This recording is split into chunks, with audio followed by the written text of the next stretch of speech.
baby. Hello, my darling. Is it Ragtime Doll? Yeah. All I remember is the frog from Looney Tunes? Oh my God, the from frog. the WB with the hat. Hello, my baby. Hello, my darling. And who was it that could never get him? Somebody wanted to get him. If you guys know, put it in the comments. Who was it who wanted to get the frog? No. Okay. The cartoon I saw was a guy in the Depression era looking for scrap metal to recycle, right? Okay, I remember this. And he found the frog in a box. yeah. And it sang, and then when he was like, oh my gosh. So he took it to a talent agent, and it didn't do anything. It just sat there and ribbit, right? Yeah, it just croaked. That's all it is, croaked. And as soon as as soon as the frog was alone with the guy who found the frog, then the frog got animated, and he was like super frustrated. So eventually he got so pissed off, he just reburied the thing. And then it was like 100 years later or so. Okay. And it was basically the cycle continued, except instead of using the guy using a crowbar to expose the frog in the box, the guy was using like some kind of laser beam thing to illustrate that it was in the way in the future. This is like the WB's version of Jumanji. It's kind of. Yeah. So what are we going to talk about tonight? Tonight we are talking about my medical billing experience and what kind of a debacle that was. And we're going to be talking about our emergency fund. You betcha. And how much is enough. And we're going to be talking about our notes. We're going to be talking about the current coronavirus stimulus package, round 2. And then I'm going to touch a little bit on Bitcoin and cryptocurrency, because I've been researching that subject for the last 2 weeks. So we're going to touch on it on the Money Rumble.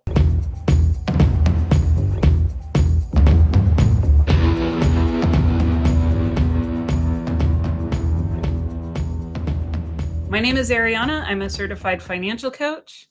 And I am Jacob. I am also a certified financial coach. And welcome to the Money Rumble. Woo! If you guys are watching, give us a like, give us a thumbs up. Let us know you're watching. And if you have any questions about finances, personal finances, what's happening in the world, anything to do with money, because money touches everything. Money touches everything. So let's talk about what happened with your medical billing. Okay, so we went to Vegas. You made a video on that. We went to Vegas, and when we got back, I got sick. And not coronavirus. Well, okay, so it was when Vegas was still open. The virus was still not mainstream. It's like 2 weeks before they closed everything down. I suspect I may have caught it. I don't know. They said it was a bronchial infection. First, I called my insurance to make sure that the urgent care I was planning to go to was in network. Yeah, so get this. We go in and they put him in the waiting area. Like they take his weight and they put him in and say, the doctor's going to be in with you in a minute. And they say a doctor's name. And I'm like, hold on. Because when I called to make sure that this Salem clinic was in network, they gave me a specific doctor to see who was in network. And that's not who they said I was going to see. So luckily I was with him. I was cognizant. He was not. I was sick and I was out of my head. Yeah. And so I was like, no, we need to see Dr. B. And they're like, oh, well, he's really busy. You're going to need to go back out to the waiting room and wait for him. So luckily I was there to handle that. Right. Now, what would have happened if I had seen Dr. C instead of Dr. B? I would have been charged a lot more for seeing that specific doctor, because that doctor was not in network, even though he was working at an in-network clinic. Right. Which is BS.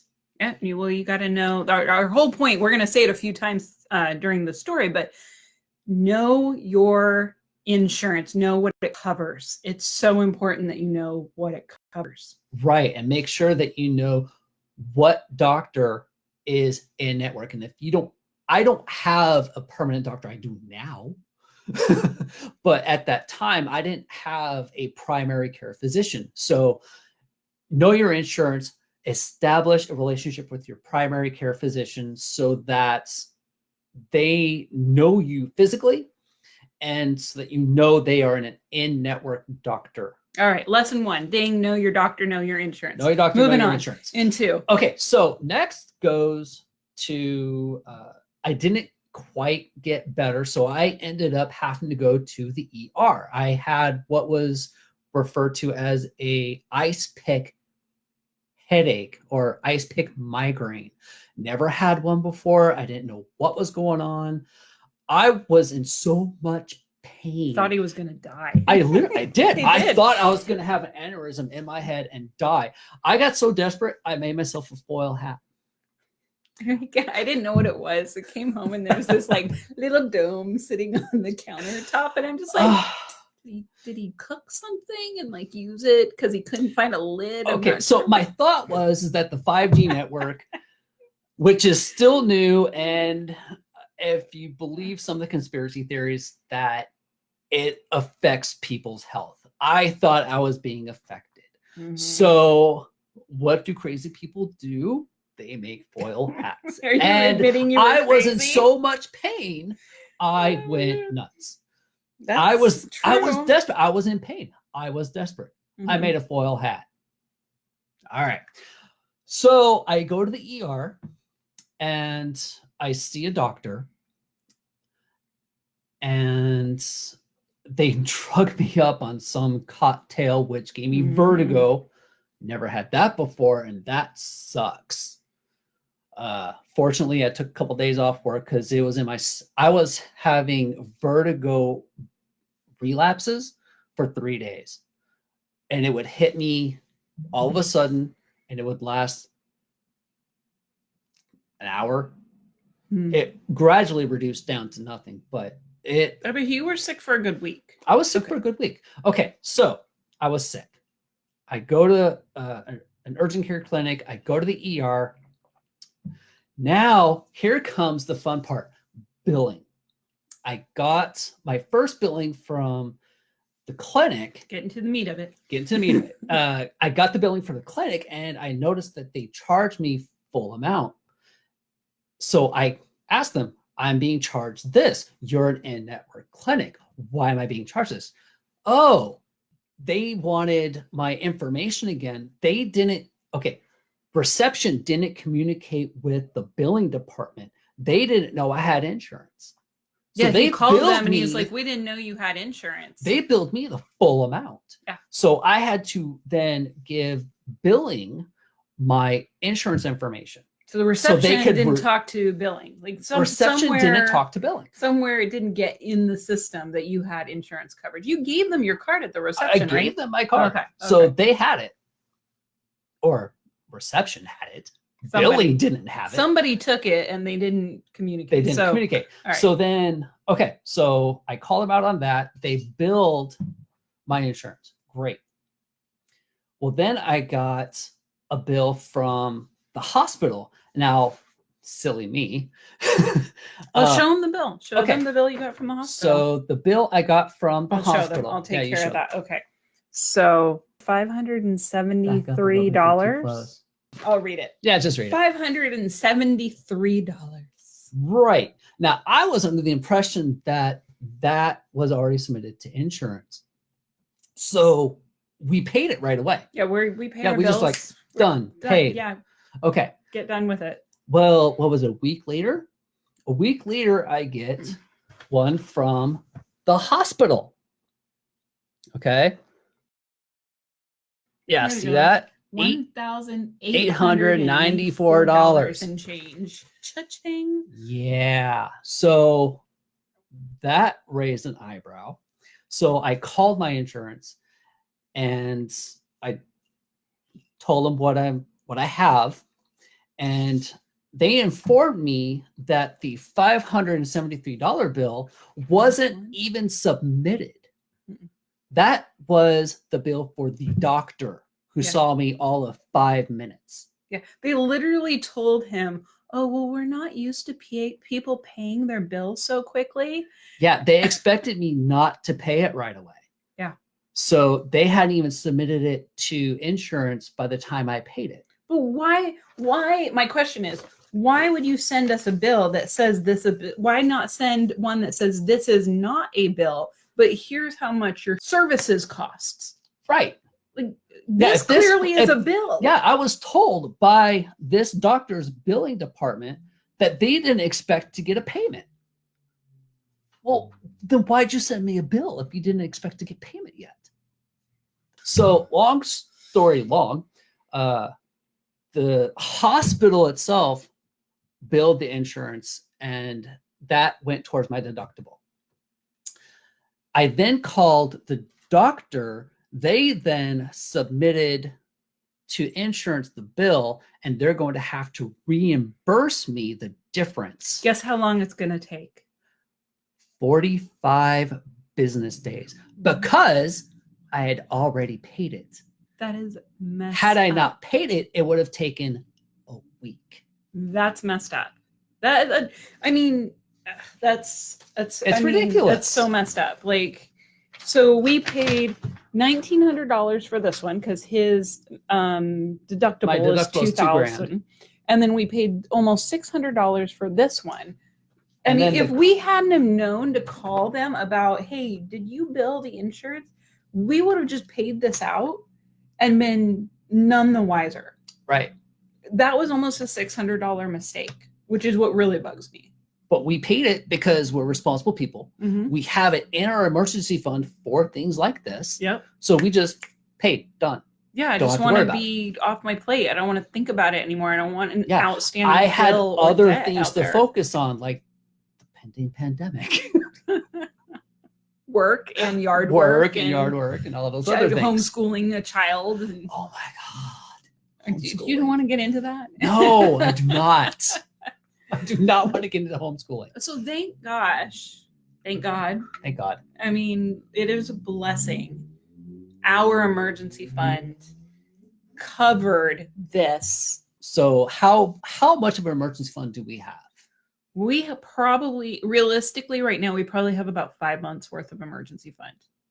Okay. Like, okay, I'd like to say 6. If we were both lose our jobs tomorrow, we could probably pay the bills. Okay, we could stretch it to 6 months because we're budget savvy. Right. Yeah. But that would be, although right now with unemployment, we would have make to more money on unemployment than we would working. We don't have to touch it at all. It would be all gravy. Like, we'd be adding to the emergency fund if we were on unemployment. Right, because Christ. Cheez-Its. Wow. Jesus. Cheese and rice. Yeah, if we were to both lose our jobs, we would qualify for unemployment insurance, assuming we can get through. Yeah. And then on top of our regular benefits, we would get $600. That is pretty close to what we bring home anyway. Hey, I just have a question. However, it doesn't cover unless you tell them to. They don't take out taxes. That is taxable income, just so you know. Yeah. So if you are on unemployment, make sure they're taking out taxes, and if they're not, set some money aside to pay those taxes when 2020 taxes come due. Okay, so we touched on the medical billing. We touched a little bit on our emergency fund. Yes. So 6 months of emergency fund, and it does help cover things like those medical bills. And then we have to replenish it after we use it. So to me, that's like there is a little bit of anxiety there if I do have to use it, because now I have to reallocate funds to refund it. I'll be honest, it causes. But I know the emergency. That's why it's there. It does make me feel better. Yeah, that's good. Yeah. He noticed that once we built up our 6 month emergency fund, like once we had it, he noticed that I started to behave a little differently at work. Yes, you did. You got more sassy. Yeah, I became me. Yeah. I let yeah. me out. I You let wasn't. you out. Yeah, I- because you weren't walking on pins and needles because you weren't afraid to lose your job. Mm. That is something. It's not like I didn't do my job well. I just want Right, to put that out there. 'cause- Like I still kick ass at my job. Shit, she is amazing at anything she puts her mind to. So that's not ever an issue. You're not going to ever lose your job because of that. It would be because they can't afford to keep you on anymore. Is why. Well, there's a lot of people in that position right now. I know. Yeah. Gosh, we got off on a tangent. I lost where we were. Yeah. Well, let's touch base on the coronavirus emergency stimulus. fund. We were talking about on the the emergency fund. Yeah, we were talking about the emergency and your behavior. Your Yeah. behavior changed once we had the 6-month emergency Yeah. fund. My boss can say you're fired. I'll be like, out. I don't care. All right. Boom. I won't let the door hit me in the ass on the way out. I mean, you're gonna let me go? Okay. I don't know why, but whatever. They won't let you go. They He won't is let- also kick ass at his job. So I'm doing what I really enjoy, which is working on the buses, making sure they are safe and functional and reliable for our customers. Yeah. All right. So I just want to clarify. We're budgeting. That's our foundation. Budgeting every month. Every dollar has a name. All income minus all expenses equals 0. Right. Right. Step 1. That is like foundational. I call that level 0. That is level 0. Pyramid. You have to have that as your base of your pyramid if you are going to build a tower. Right. So next step is you build your $1,000 emergency funds. Your $1,000 beginner emergency fund. Emergency fund. You get that built up in 1 to 2 months. Like get it done. Like sell some stuff. Don't like have, I'm going to do it in a 5-month plan. No, this is something that you want quick. You want it on hand. Then you're going to pay off your debt in the debt takedown. You're going to do that very quickly. You're going to do a fighter attitude. Like you are angry. You are mad. You do not want to have debt anymore.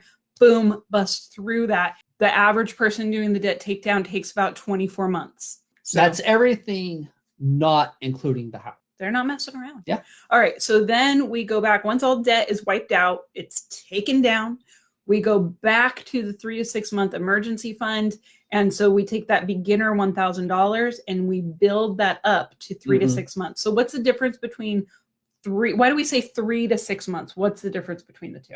It's being able to pay all of your household expenses for 3 months. Yeah. And the 6-month emergency fund, well, that's assuming that both of you lose your job, or you if you're single, or both of you if you're married or in a committed relationship, can float all your expenditures for 6 whole months with no other income coming in. I also talk to my clients, my coaches, about what are you comfortable with? Are you comfortable with 4? Are you comfortable with 5? I have some coaches who are like, nah, I need 12. 12 would make me feel really secure. That would be really secure. Yeah.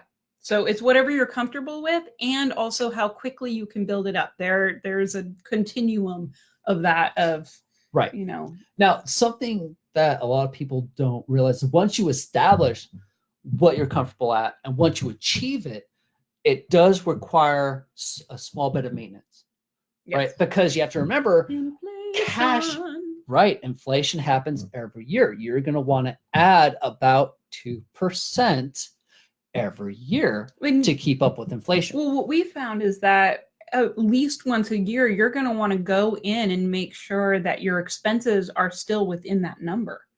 Because we added some things to our expenses that we had to take it from like 10 to 15, because we're like, oh, well, if we want to keep our long-term disability insurance and be giving the girls a little bit of money and a travel fund. Now, obviously, and those you know things, what else we forgot? Huh. When we first set up our emergency fund, we forgot that I had to pay child support. Oh, yeah. Right. So we had to add my child support in part of that emergency fund. Yeah. That's a good point. All right, because this is your specialty. Not specialty, but this is something that I've been looking in. I've been keeping up with the whole coronavirus stimulus package thing. I'll apologize for, my eyes glaze over. So tell us about. I have been spending a good hour to 2 hours every morning for the last 2 weeks, just trying to find anything and everything I can about this second round stimulus package. Now, some people haven't even gotten The their first first rounds. one yet. Yeah. I have coachees who are like, I don't know. So, okay, so the scams, right? Go back to the scams. I had a coachee who was like, oh, my friend sent me this link. I'm like, do not click on that. Yeah, Like, nobody. Okay, don't do that. there is no way that someone's going to be able to get you your stimulus package faster. Yeah. There's no way that they can help you acquire it. The IRS, They have a website. yeah, so, they have a website. They're not going to call you to or verify. text you. They're not going to contact you to verify any of your information because they already have it. Yeah. Well, see, that's the thing about the website, though. They don't have everything. So there is there is an irs.gov website where you can Right. put in your information and you can find out where's my check. So make sure you're going to the authorized irs.gov website. I mean, you can Google it, but it has to be the irs.gov. If Right. it says anything else, do not put in your personal information.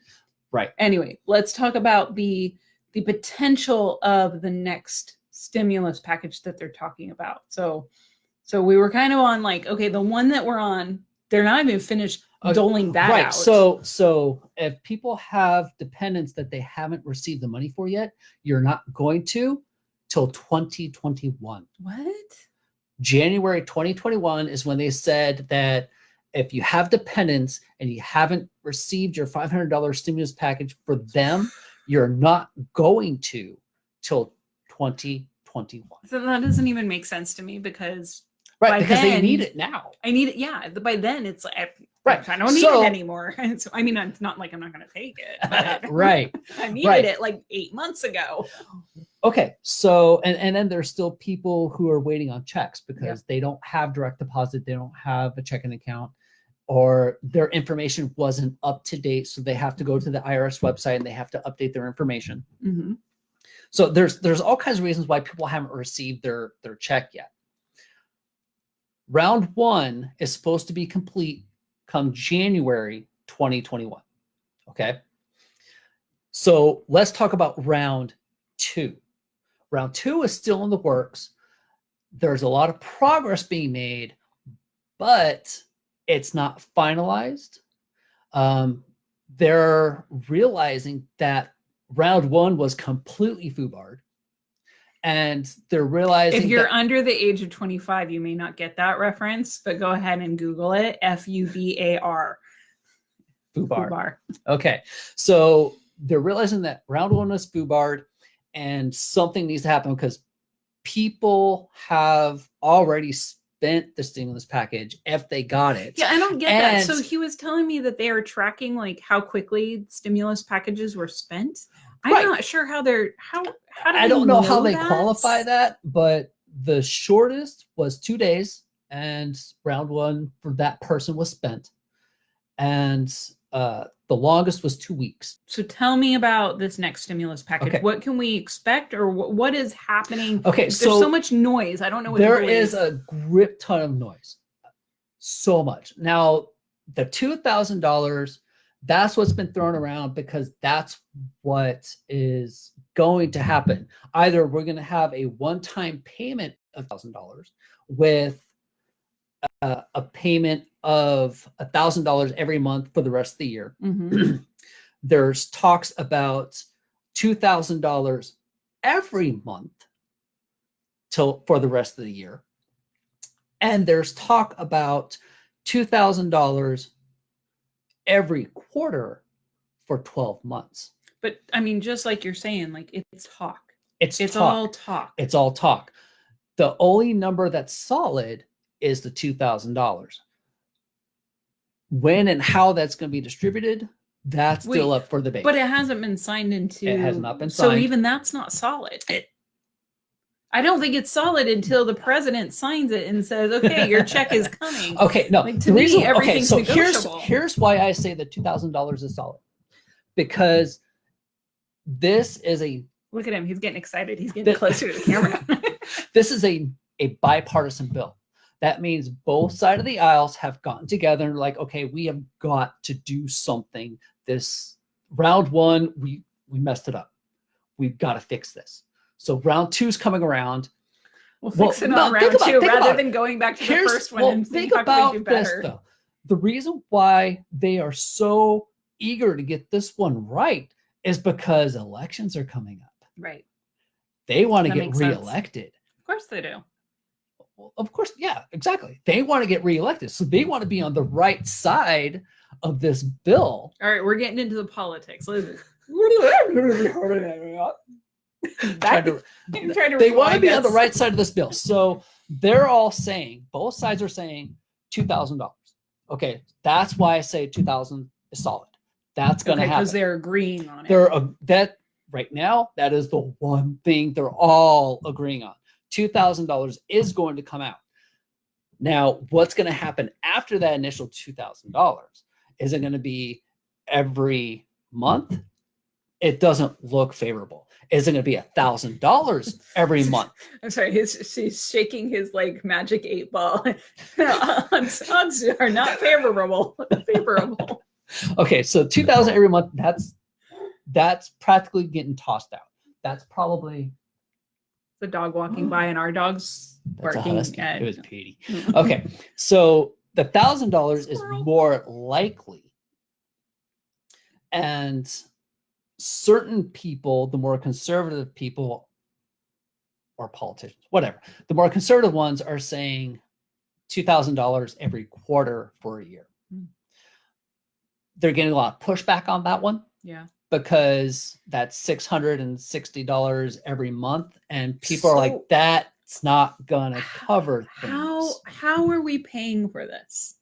Like that is my question. Like, where is this money coming from? Now, this is interesting and crazy. They are literally manifesting these funds. Here's The what they did. secret? Here's what they did. No, this is public knowledge. Not the secret. This is public knowledge. What they have done is they have minted 2 titanium coins. Okay, the central banks minted 2 titanium coins. Okay. They gave these coins a value of $1 trillion each. Okay.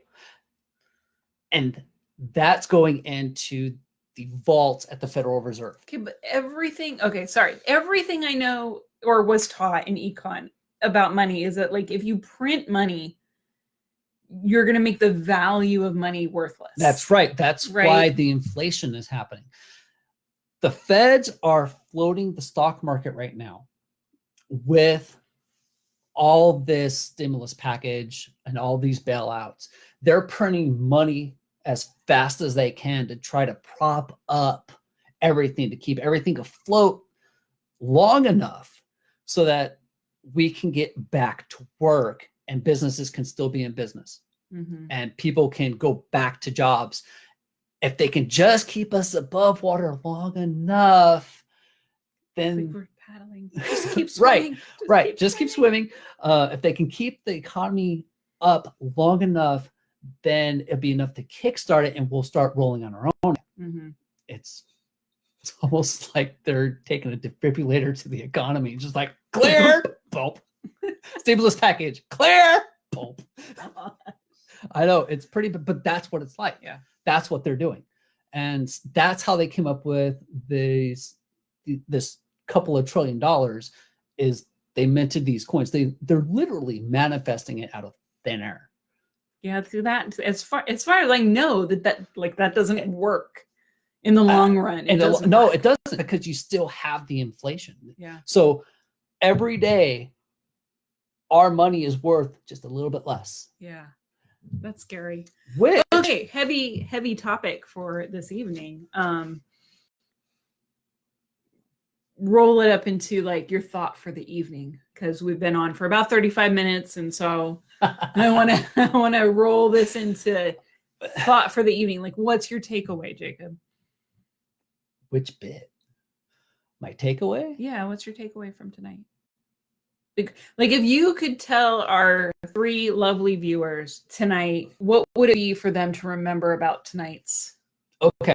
If okay, so the takeaway that I'm hoping to convey to you guys is 1, budget. That's your foundation for financial security. You've got a budget every month. I don't care if you're making $30,000 a year. I don't care if you're making $1 million a year. If you don't budget, you're going to wonder, where did your money go? Okay. Every time. Yeah. Second, you need an emergency fund because you don't know when Murphy's going to come knocking on your door.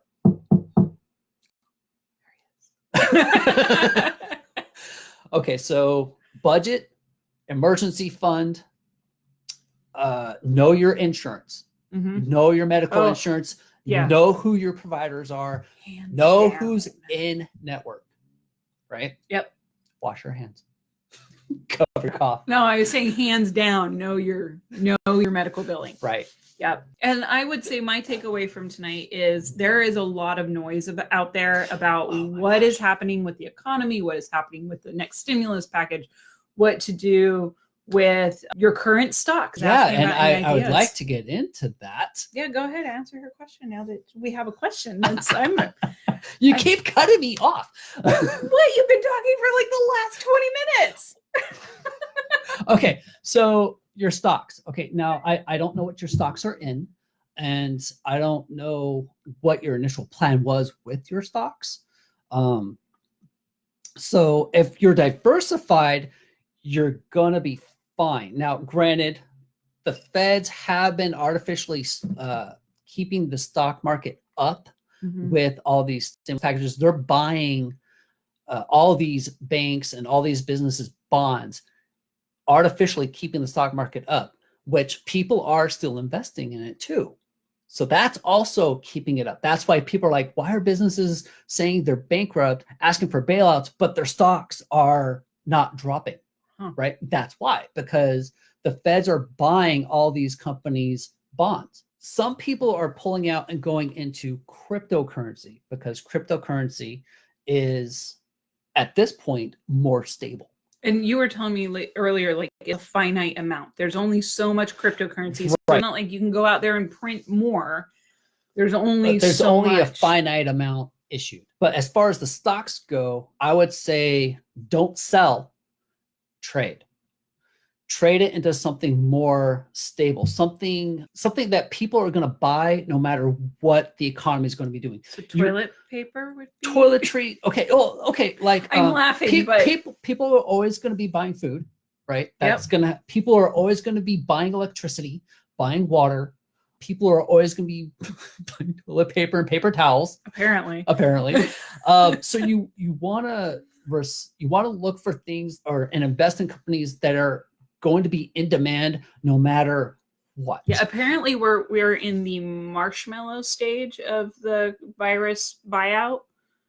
I have a friend the other day who went to 4 different stores to find a bag of marshmallows. Oh my gosh. So the struggle is real. Right. So that's what I'd say. Don't cash out. Don't this is my advice. I'm not a financial advisor. I'm a coach. This is what I'm doing with my money. I'm not selling. I'm just reallocating to a more secure company. Yep. So this is his coaching, but if you really want to get advice, ask your financial advisor. Yes. Right. A financial advisor is really the person you go on and talk to if you're talking about individual stocks, especially. But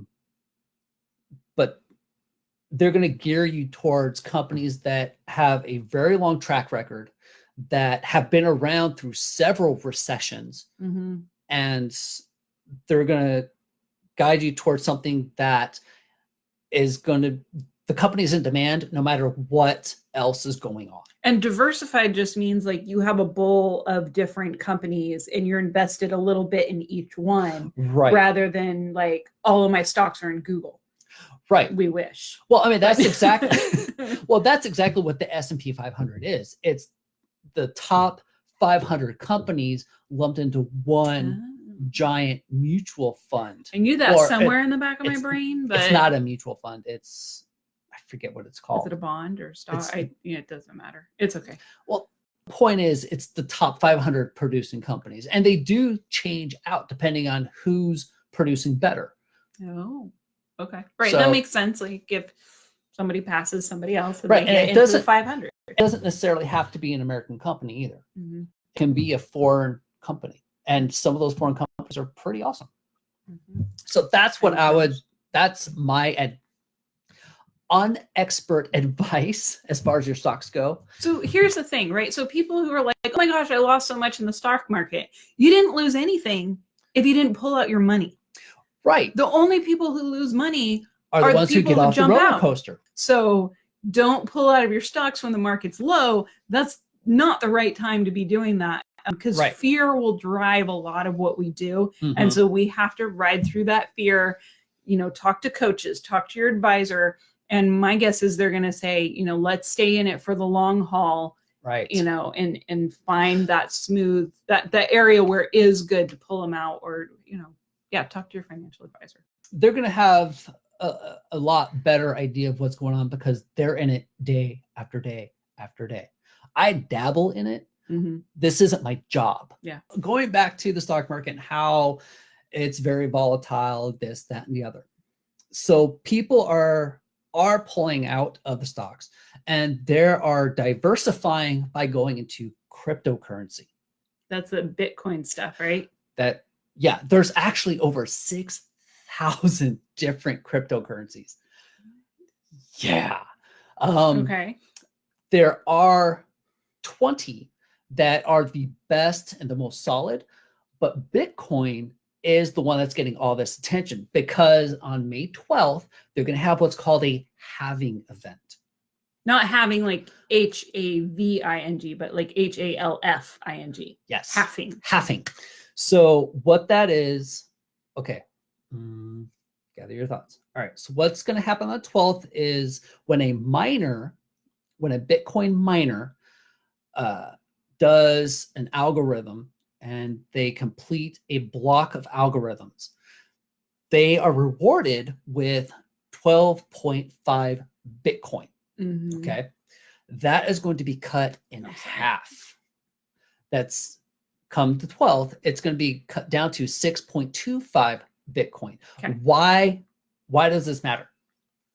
This matters because once this halving event happens, that means the Bitcoin is now worth more. It has a higher value. Remember, cryptocurrency is finite. It's like gold or silver. Right. There's helium. There's only so much that the earth can produce. There's only so much. There's only 21 million Bitcoin. Okay. Ever. How much have we mined? We have mined 18 million. Okay. So we're getting close. We still have 140 years before we mine all of it because of the halving events. Oh. So they're going to mine the last bit come 2140. Okay. Okay. So every time it halves, the cryptocurrency becomes more valuable. So that's why you're seeing this mad dash. A lot of people are actually taking out HELOCs to buy Bitcoin. Home equity line of credit. Yes.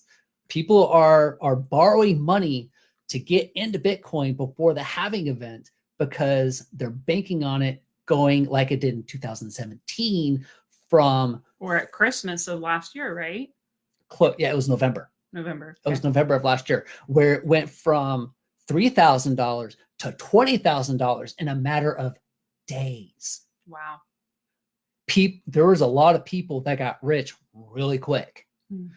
But aren't you only rich if you turn it back into USD? Yes. Because where do you spend Bitcoin in Salem? Good question. That's a good question. If you're in New York, yeah, you could probably LA, you could probably find some places. But now there are online stores that do take Bitcoin. Oh, okay. So, but Podunk Town, USA, like I can't go down to I can't go to downtown place. Salem and go to a vendor and say, yeah, can I use Bitcoin? They're going to look at you like you're crazy. Well, they'll know what it is, but they'll say, no, sir, that's not a possibility here. Right. Yeah. Well, they could easily sign up to receive So are you advising people? I'm advising to diversify. I set up a crypto wallet this morning. Mm-hmm. I purchased Bitcoin this morning. Really? $50. It's in our budget. $50. Am I spending money? I set up a crypto wallet. I bought $50 of Bitcoin for the experience. There's a lot of checks to make sure that you are you and that your crypto wallet is secure. And I also found out that if you're going to dedicate to buy cryptocurrency, you have to buy it then, because if you wait 5 seconds, that transaction is no longer valid and you have to start the process all over again. Ooh. So it's, yes, I want to buy, this is how much, go. And if Okay. it's not that quick, you missed your chance. You have to start all over. I had to try it 3 times. Oh. Yeah. And as soon as I purchased, the Bitcoin went up Cool. 0.1%. Awesome. Yeah. So I made money right off the bat. Sweet.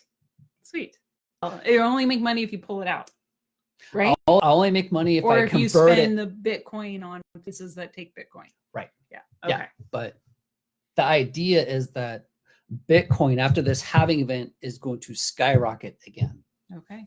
And that's why people are mad dashing into it. Maybe that's your I'm going to win the lottery moment. I'm not willing to take that risk. I Now, don't either. personally, okay. So there are 2 schools of thoughts. There are a lot of hedge fund managers like Warren Buffett and others who say, cryptocurrency, that's blah, whatever. However, they have since changed their tune within the last 2 weeks. They're now saying, oh, this is legitimate. This is something that we need to look into. Warren Buffett sold all of his airline stocks, all of them, cashed them out, invested in cryptocurrency. Very interesting. And now Warren Buffett has been a hedge fund manager for over 60 years. Is there anything else you'd like to tell our viewers this evening? Check out our website. We have a website, AJ Financial Coaching, ajfinancialpeace.com. No, ajfinancialcoaching.com. I thought it was Financial Peace. No, you can reach us at ajfinancialpeace@gmail.com. But That's where I got it.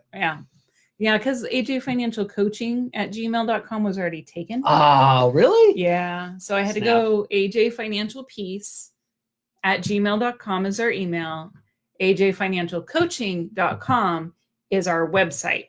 And you can email us from there if you are looking for a coaching session one-on-one with us. We do a free consultation. Thank you guys so much for being with us tonight. Please like up this video. Leave us a comment. Let us know that you watch. We really appreciate you being here today. We appreciate your engagement and that you're here and supporting us and supporting each other. Good night, guys. Thanks for watching.